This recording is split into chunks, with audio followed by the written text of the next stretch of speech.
Blog Talk Radio.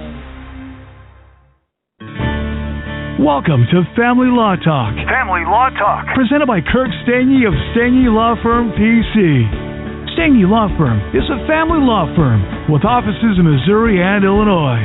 Now, here's your host, Kirk Stange. Welcome to Family Law Talk. We have an interesting topic today. The topic is child custody exchanges. This is an often overlooked part of a child custody case, which can be key to a lot of parties. It can be something that folks in a divorce or a child custody case, including a paternity case, can get particularly hung up on. It can become important to them. And that can be, in a lot of cases, after the case concludes, but sometimes even before that, as parties are trying to work out a settlement to their custody case, there can be a lot of talk, a lot of negotiation, if you will, over this topic of where the child custody exchanges are going to take place. So let's try to break this issue down for the listeners. At the conclusion of a divorce or custody case, the court puts together a custody schedule. So there's a schedule that denotes who gets the kids on what days of the week, from what times. And custody schedules are generally going to break down things like holidays, time during the summer, and then again on a week-to-week basis. I mean, literally, Monday through Sunday, who gets the kids when and at what time. And this becomes an important document because this document, absent modification, becomes really, if you will, a schedule in terms of when mom's going to get the kids and when dad's going to get the kids. And, of course, any custody schedule or parenting plan, if you will, generally has a clause in it that states that the parties can deviate from that schedule if they both agree to it. But absent that, this custody schedule at the end of the day is a court order, and the parties are to abide by it in terms of custody. So the dilemma gets to be this. So parties go through a divorce, they go through a child custody case, and now they have to meet in some capacity in order to exchange the kids. So at the conclusion of one parent's visit, the kids have to then go to the other parent's residence, and then they go back and forth. And in some cases, exchanges can take place once a week, but kind of on an increasing level, there can be meetings 2-3 times a week where the kids are literally going, from mom to dad and then back from dad to mom. And this becomes sort of a regular part of the life of the kids at the conclusion of a case. And this becomes so important because this is that time where mom and dad are still literally seeing each other, still meeting. And again, folks think at the end of a divorce or custody case, now they've moved on, there's been the breakup or the split up, and now they're not going to have that much interaction with the other parent. But as lots of folks find out, they're still meeting 2-3 times a week in some instances, sometimes even more. And so they're still having that regular, quick, face-to-face contact, if you will, with the other parent, with the kids, literally going from one parent's house to the other, in some cases bringing a suitcase, with them in terms of bringing clothes and other items back and forth between mom and dad's residence. So this becomes a big, big deal. At the end of the day, there's lots of different options, and there's probably more options in terms of things I'm going to list here in the remainder of this podcast. Let's go through some of the options in terms of ways parents might work out these exchanges. In some cases, parties meet halfway between the two residences. So take a case where the parents live fairly far apart, but they're still maybe in the same state or the same general area.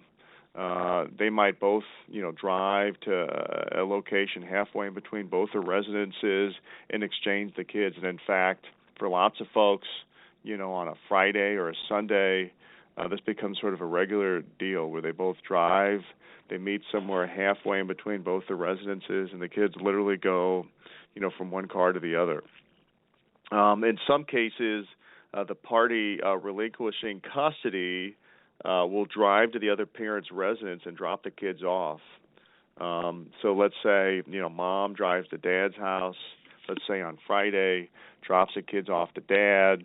Then let's say dad has the kids till Monday, and let's say then mom, at that point dad would then drive to mom's house and drop off the kids to mom. So it could be the parent relinquishing custody, dropping off to the other.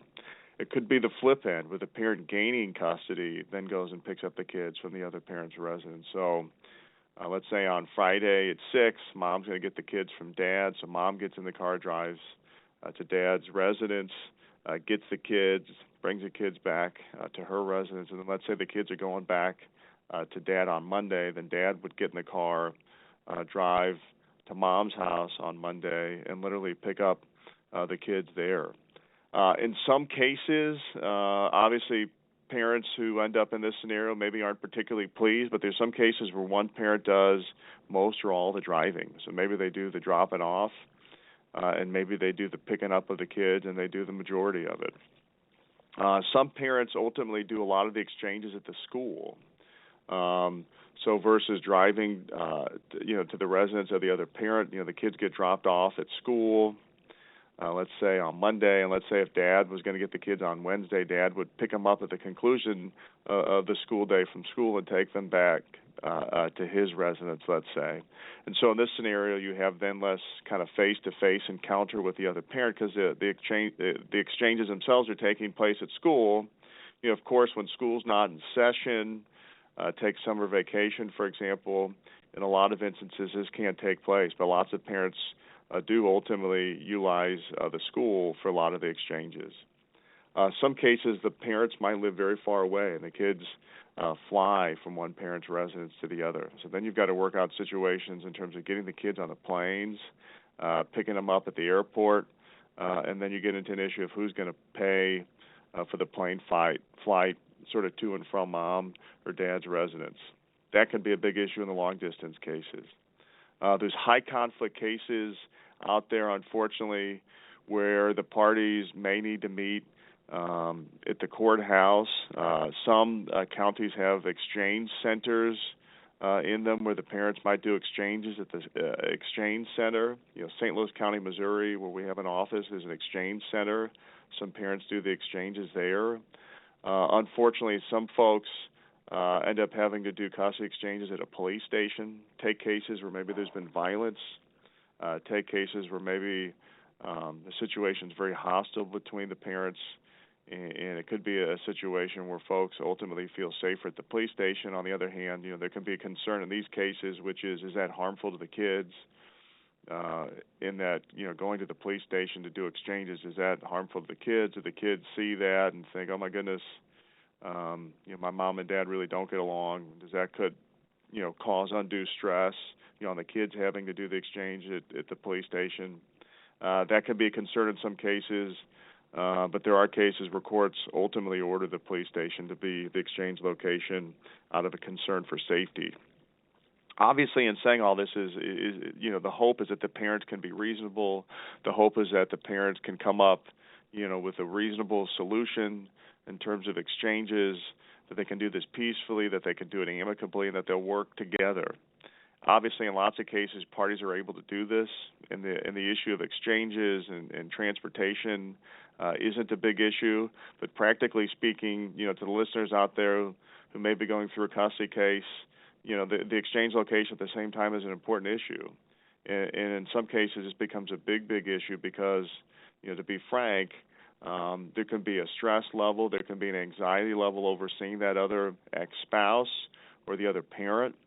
So, after the breakup, after the split up, having to pull into the driveway of the other parent whom there was a breakup with, that can be stressful, that can be hard, and I think that can raise this anxiety level, which can cause this to be difficult. Again, when folks get divorced or they break up, when they had kids and weren't married, it can be hard to have that face-to-face with the other parent, especially right out of the gates, right after the case is over. So this anxiety that results from that breakup can oftentimes fuel the controversy over this issue. So an issue like exchanges, which would seem to be simple to folks who haven't been through a divorce or custody case, cannot be simple at all to those who've actually been through the situation because, again, they've gone through a breakup.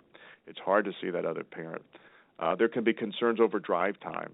Some parents at times will complain that they, in terms of the exchange time, it results in them having to spend a lot of time on the road, a lot of time in traffic.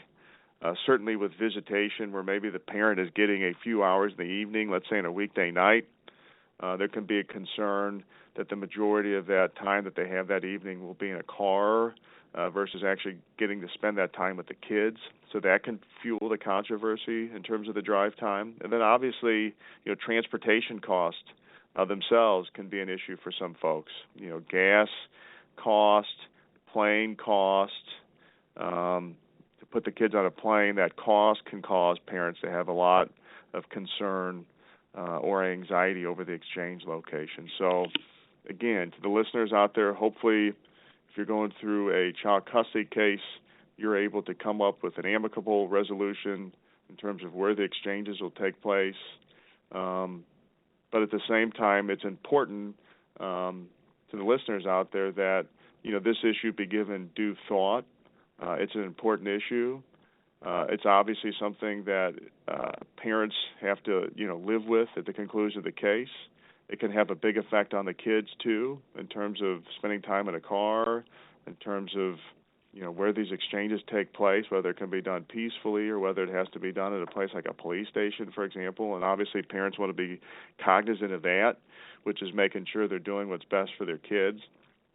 And that these exchanges take place in a way that obviously makes the interaction between both parents positive and that this isn't a stressful experience for them. So, again, a very interesting topic, an overlooked term in a child custody plan that parents oftentimes don't think of on really at an initial level, but as they get into that custody case and they start thinking about the future and how things are going to work, this could ultimately be a big, big issue that can cause folks at the end of the day to have disagreements. In some cases, it can result in litigation when parents aren't able to agree on a resolution, and then the judge ultimately has to make the call.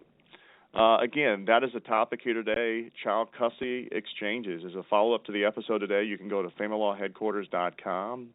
There's an article titled Exchange Locations in Child Custody Cases. The date of the article is August 17, 2015, so you can listen to that as a follow-up to the episode today. Thanks for the listeners for tuning in. Stay tuned for our next episode coming up on Family Law Talk with Stange Law Firm. Thank you very much. Thank you for listening to Family Law Talk. Family Law Talk with Kirk Stange. Visit StangeLawFirm.com for more about today's topic or to put Stange Law Firm to work for your family today. The choice of a lawyer is an important decision that should not be based solely upon advertisements. Neither the Supreme Court of Missouri or Illinois reviews or approves certifying organizations or specialist designations. The information you obtain on this podcast is not, nor is it intended to be legal advice. You should contact an attorney for advice regarding your individual situation. We invite you to contact us and welcome your calls, letters, and electronic mail. Contacting us does not create an attorney-client relationship. Please do not send any confidential information to us until such time as an attorney-client relationship has been established. And finally, past results afford no guarantee of future results, and every case is different and must be judged on its own merits. Kirk Stange is responsible for the content. Principal place of business, 1750 South Brentwood Boulevard, Suite 401, St. Louis, Missouri, 63144.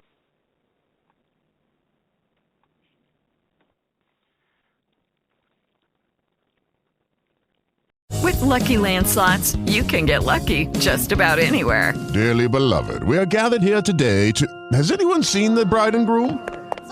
Sorry, we're here. We were getting lucky in the limo and we lost track of time. No, Lucky Land Casino, with cash prizes that add up quicker than a guest registry. In that case, I pronounce you lucky. Play for free at LuckyLandSlots.com. Daily bonuses are waiting. No purchase necessary. Void where prohibited by law. 18+. Terms and conditions apply. See website for details. When you wake up well-rested on a great mattress, everything becomes clear. I do have a favorite child. Things you missed when you were tired finally reveal themselves. I use memes as a coping mechanism. It's Mattress Firm's once-a-year sale and clearance. Get up to 60% off select Sealy, plus a free adjustable base, all with free and fast delivery. Deals this big won't last long, so don't miss out. The right mattress matters. We'll find yours. Restrictions apply. See store or website for details.